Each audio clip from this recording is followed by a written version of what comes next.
This is a Sports Catastrophe production.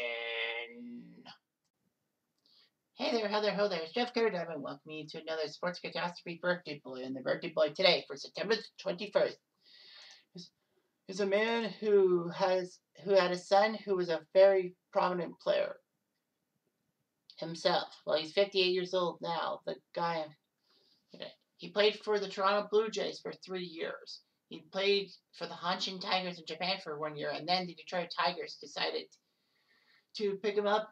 He spent 6 years with them. He spent a couple of years with the Yankees, and he went to the Angels and the Indians. He ended up winning the 1996 World Series for the New York Yankees, and in 1990 he became the first player to get to 50 home runs after George Foster did in 1977, and the first American leaguer in 3 decades. So Cecil FIelder was such an icon, especially the fact that his son Prince was a power hitter himself. The Fielders are the only father-son team to both have 50 home run seasons in Major League history, and the only father-son duo to have 40 home run seasons until 2021, when Vladdy Jr. joined his father, Vladdy Sr., to doing that. So he was actually drafted by the Kansas City Royals in the 4th round of the '82 draft and signed. And then he was traded to Toronto famously for Leon Roberts. So Kansas City made a dumb move getting rid of Cecil FIelder. He would be in the minor league system for the Blue Jays until he was promoted in July 1985. He became a part-time first and third baseman for the Blue Jays. He would have to share time with Willie Upshaw and Fred McGriff,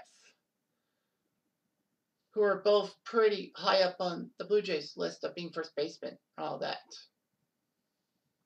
FIelder would only have 31 home runs in 4 seasons as a Blue Jay. And he got the attention of the Hanshin Tigers of the Japanese Central League.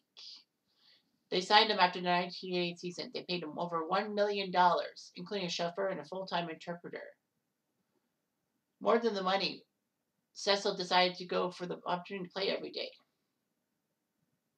He had a tough time adjusting to the baseball culture, but thanks to Hanshin's management, he did better. He ended up being a cleanup hitter, which means he bat 4th and all that. He would bat .302 with 38 home runs for Hanshin. Then Detroit was interested, so he went from one Tigers team, that being Hanshin, to another, Detroit. So he would sign a 2-year, $3 million contract. And FIelder shocked everyone by hitting 51 home runs, becoming the first American leaguer, as I said, in almost 3 decades to do this, the 50 home run mark. FIelder became the 11th player in MLB history to hit the 50 home run plateau. He hit his 50th and 51st on the final day at Yankee Stadium. And no Tiger had done that since the 50 home runs since Hank Greenberg in 1938. And nobody hit 50 home runs for a Tigers team since. FIelder shocked everyone. He finished runner-up for the AL MVP in 1990. I can't remember who won it. But anyway, he led the AL in RBI, which was amazing. He ended up hitting 44 home runs in 1991, including one that went out of County Stadium in Milwaukee. He was still the AL RBI champion and finished runner-up in the AL MVP voting, this time to Cal Ripken. FIelder would lead the AL in RBI again in '92, becoming the first American leaguer since Babe Ruth to have 3 straight years of leading the AL in RBIs. Oh yeah, it was Rickey in 1990. A lot of people said that Detroit, with how bad they were, that prevented FIelder from winning an MVP award. He had a great 6-year tenure with Detroit. He almost got his 5th straight 30 home run in a 100 RBI season, but thanks to the baseball strike in '94, he missed it.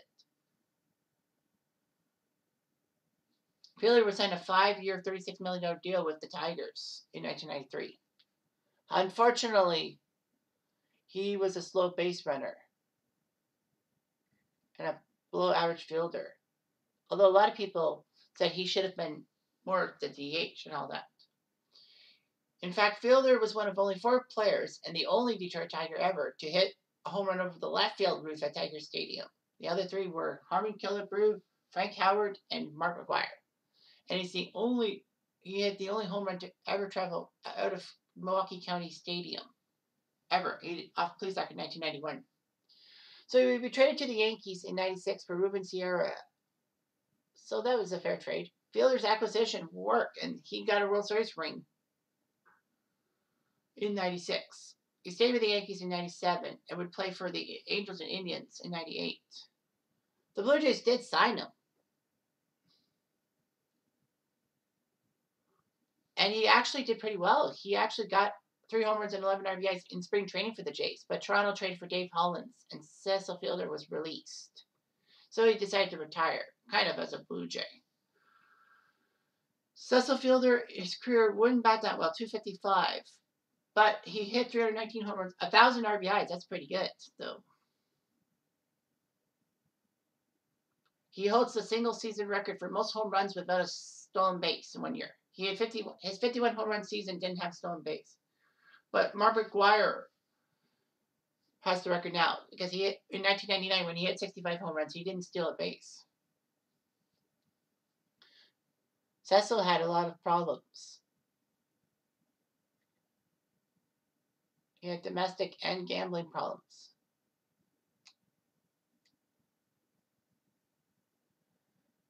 He was upset that he was being slandered and defamation of character. As I said, Fielder's son Prince was the first baseman for Milwaukee, Detroit, and Texas, who was pretty good and all of that. And Prince hit his 50th home run in 2007, which meant that he and his dad were the only father-son duo to hit the 50 home run mark each. And the ironic part is that Prince and Cecil both have 319 career home runs, so they are actually tied in the home run standings. I wonder if that was on purpose or not. Although, it must be said that Prince suffered a lot of neck injuries and had to retire so suddenly. So, yeah, I wouldn't say that. But yeah, it was amazing to see Cecil and Prince FIelder, both big men who could hit home runs and all that. So yeah, Cecil FIelder was great. I mean, I think he probably would not have been that great if he was a Toronto Blue Jay still. But I mean, yeah, Detroit, they need to have a hero. Other than Miguel Cabrera. Anyway, I'm Jeff Diamond. I do.